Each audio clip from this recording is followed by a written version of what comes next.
Magandang umaga mga kapuso, muling nagpapakawala ng tubig ang ilang dam dito sa Luzon bilang paghahanda sa dami ng ulang ibubuhos ng Super Typhoon Leon.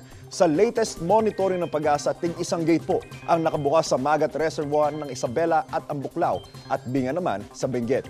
Dahil dyan, kapwa nagtala ng pagbaba ng water level kahapon ng Magat at Ambuklao maging ang Binga na tumaas naman po. Ganito rin ang nangyari sa Ipo, San Roque at Caliraya Reservoir. Ginagawa po ang tinatawag na preemptive release ng tubig mula sa dam para kahit paano hindi grabe ang dami ng tubig na papakawalan oras na tumaas ang tubig dahil sa ulan.